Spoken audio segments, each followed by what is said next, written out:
The Milky Way is not just a refrigerator magnet, presented by science at NASA. Every person on Earth lives inside a magnetic field. Springing from the core of our planet, lines of magnetic force wrap around the globe, deflecting compass needles, guiding pigeons, protecting us from cosmic rays and solar storms. Meanwhile, Earth moves through an even larger magnetic field, that of the Sun. Massive currents flowing beneath the solar surface give rise to a vast magnetic bubble that envelops every planet in the solar system. When NASA sent the Voyager probes to find the edge of the Sun's magnetic field, it took them nearly 40 years to get there. Turns out, that's nothing. Researchers working with data from the European Space Agency's Planck spacecraft have mapped the magnetic field of the entire galaxy. The Milky Way's magnetic field stretches across more than 100,000 light-years, says Charles Lawrence, the U.S. Planck project scientist at NASA's Jet Propulsion Laboratory, and Planck has done a magnificent job mapping its structure.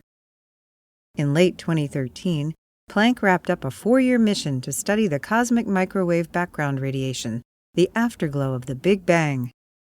To study the cosmic microwave background, Planck had to unravel everything in the foreground, and that includes microwave emissions from the Milky Way. The Milky Way is made up not only of stars and planets, but also of gas clouds and dust grains floating between the stars. Dust is the key. Interstellar dust shines with a microwave light that is polarized by galactic magnetism.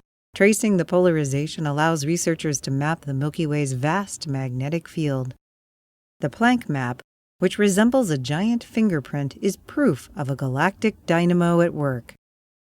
This dynamo operates in the interstellar medium that pervades our galaxy, says Katia Ferrière, a member of the Planck science team at the Institut de Recherche en Astrophysique et Planétologie in Toulouse, France.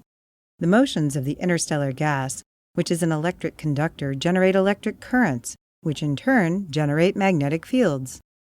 Similar currents move through the molten core of Earth and in the interior of the Sun, except this is on a vastly larger scale.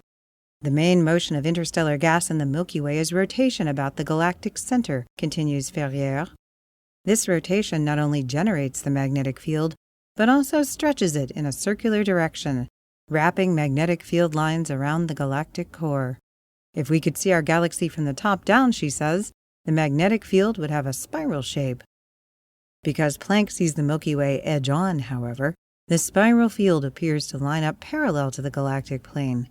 There are also many graceful arches and loops that trace the shells of nearby supernova explosions. Mapping these details is important. For one thing, notes Ferrière, it helps us understand very high-energy cosmic rays. These mysterious particles are deflected by the Milky Way's magnetic field. Tracing them back to their point of origin requires knowing that field's morphology. Also, adds Lawrence, magnetic fields have a strong effect on how clouds of gas collapse to form stars. So this is telling us a lot about star formation, too. Work in this area is not done. Later this year, the Planck team plans to release a new map based not on dust, but rather on free electrons spiraling through the magnetic field. This could reveal new structures in heretofore unexplored regions of the galaxy. Says Lawrence, we still have some fingerprinting to do. For more news about the Milky Way's magnetic field and other results from Planck, stay tuned to science.nasa.gov.